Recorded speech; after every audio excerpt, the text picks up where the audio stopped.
अस्सलाम वालेकुम everyone, welcome back to my new vlog. तो यहाँ पे चल रहा है खबरें जिसके साथ मेरे अब्बू का चाय पीना कंपलसरी है।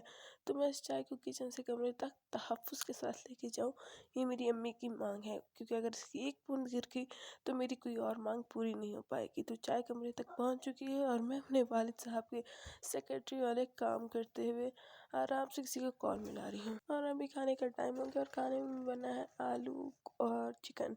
और यहाँ पे मेरे अब्बू को चाय के साथ थोड़ी और चीनी चाहिए, तो हम वही चीनी चाय में मिलाएंगे और इस चाय को इतना घुमाएंगे जितना इस दुनिया ने हमें घुमाया है। इधर पूरे घर के वाईफाई बंद हो रहा है ताकि सब खाने पे आ जाएं।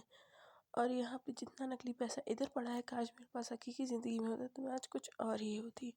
यहाँ पे मेरी अम्मी ने मुझे हुक्म दिया गिलास में पानी लाने को, लेकिन अगर जब तक मैं इस पानी को गिरा ना लूँ तो और यहाँ मैं खाने से पहले दुपट्टा ले रही हूँ, क्योंकि जब हम खाने पर दुपट्टा नहीं लेते फरिश्ता हम पे लानत भेजते हैं। इधर मेरे लिए बनी है सूखी रोटी, बाकियों के लिए बना पराठा, क्योंकि मेरी तबीयत ख़राब है, मेरा गला ख़राब है।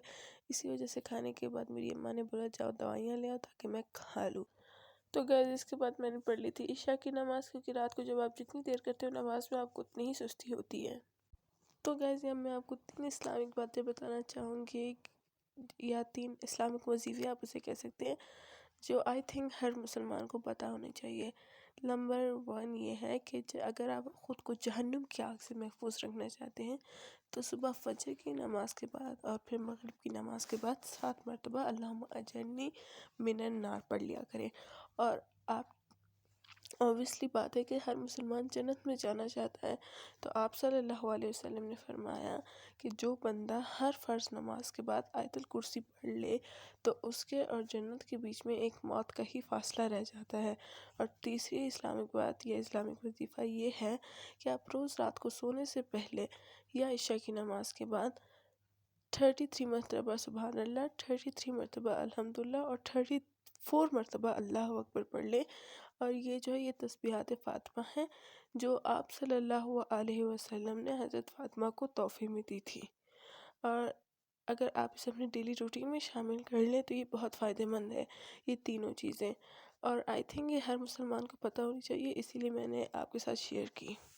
नमाज़ पढ़ के मैं अपने वालिदैन को शब खैर कहने गई और यहाँ मैंने देखा मेरी मम्मा वैसलीन लगा के पैरों पे सॉक्स पहनने लगी हैं। और ये बहुत अच्छा होता है, क्योंकि इससे आपकी एड़ियाँ जो है वो सूखती नहीं, यानी ख़राब नहीं होती। फिर यहाँ पे मैंने अपनी पिन्स वापस लगाई और मैंने किचन से एक गिलास उठाया और उसमें पानी भर लिया, क्योंकि मुझे रात को अपनी डर्माटोलॉजिस्ट वाली मेडिसिन भी खानी होती है और वो वाली डर्माटोलॉजिस्ट वाली क्रीम और स्प्रे भी अप्लाई करना होता है, जिसकी वजह से मेरे मुँह के एक्नी जो है वो बहुत ज़्यादा कम हो गई है। अच्छा, ये हवा की तेजी में